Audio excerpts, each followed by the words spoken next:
So this was our hotel that we stayed in tonight, which was a reformed or remodeled school, and they made an art gallery out of it and so forth. So we're on our maiden voyage off to explore New Zealand.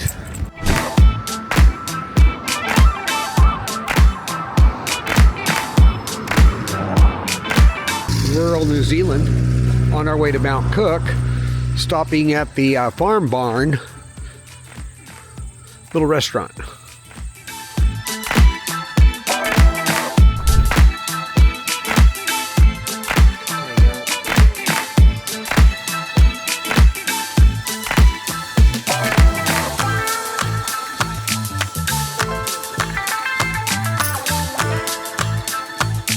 In the little town of Kimball, and we're stopping at an art gallery to see what is happening. Oh, I really like that.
View out of the hotel room at sunrise.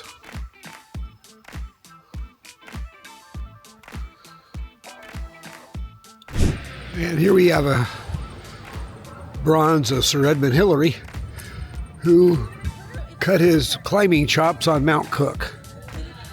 And the statue has him looking right on the mountain. Now to the right hand side of that mountain, keep looking down far into the back of the valley there.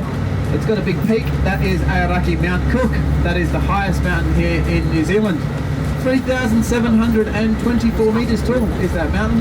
Now Aoraki loosely translates from Te Reo Māori to English as the cloud piercer, because the top of that mountain is actually shrouded in cloud 1 in 3 days, so you should be very lucky to be seeing that mountain.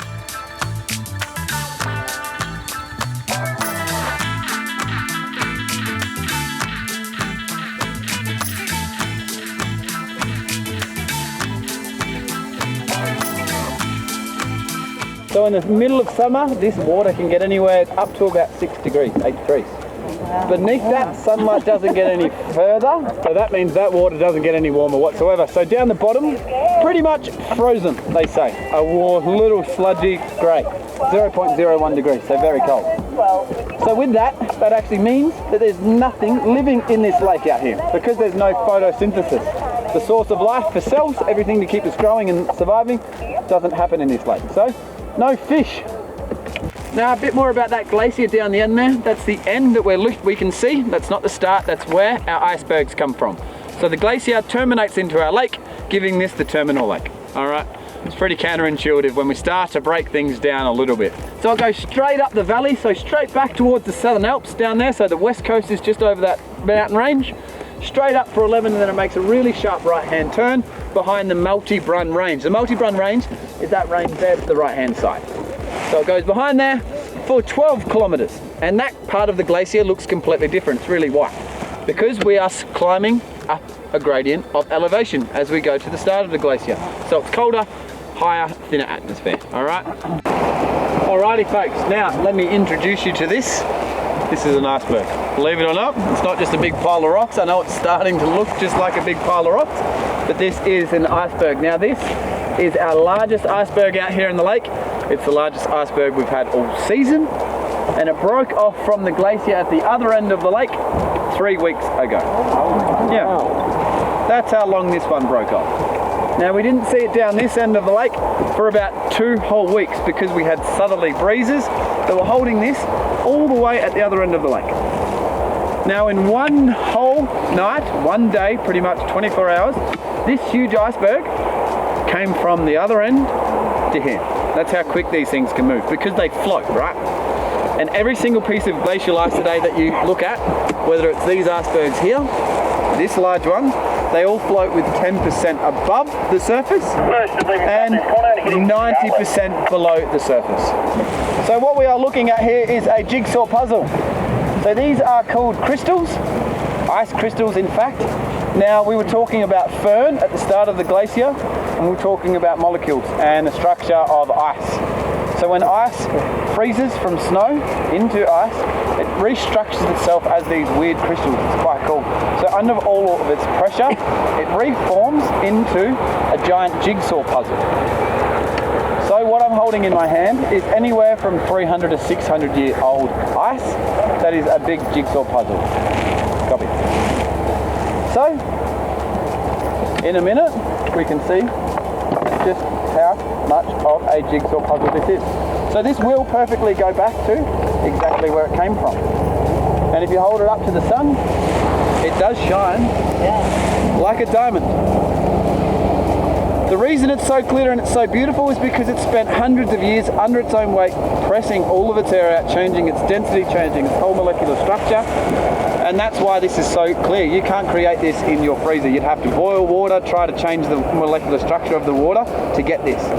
We have this in our hands here. And the cool thing about this ice as well, guys, is that it's bloom.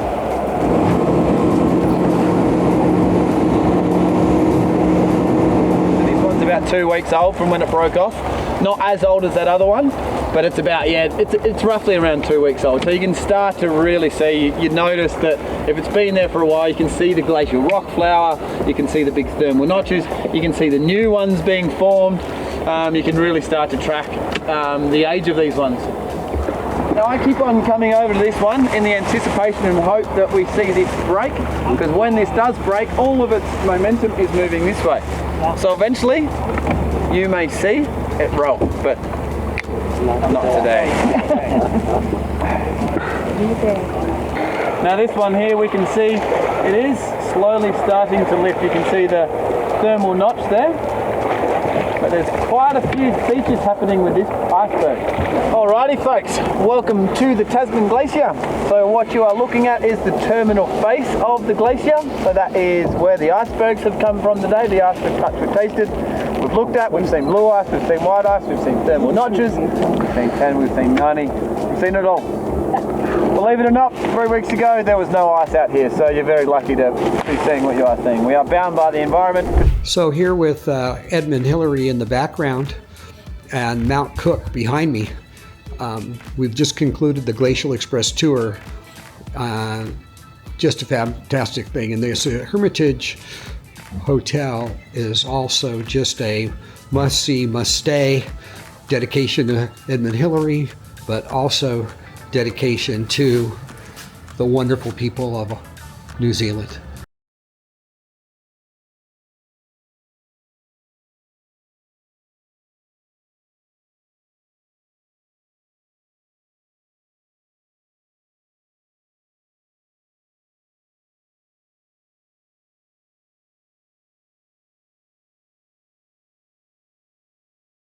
There's the big guy right there, so Edmund Hillary.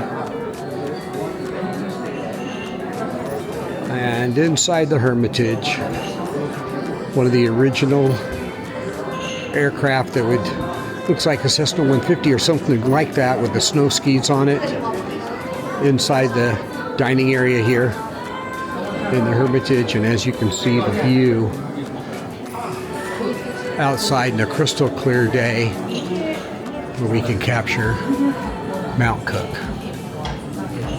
This hotel is truly spectacular.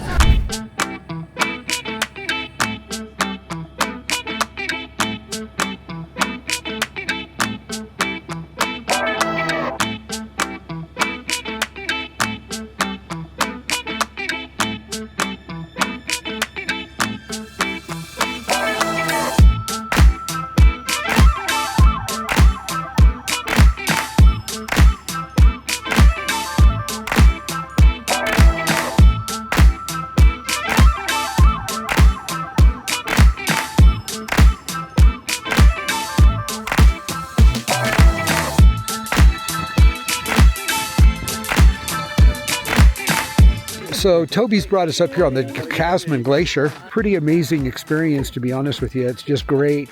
These guys are high altitude pilots. They know what the hell's going on. It's really just fantastic. The machines are amazing. Neurocopter makes like a really cool high altitude aircraft. And it is just something that is a pleasure to be with. And these guys are just really wonderful pilots. And have no problem with these boys taking me up. Very nice experience for sure. So we're getting ready to load up and head on out and back down to the base. Just a fantastic experience, and we're glad we're able to share this with you. And there you have it.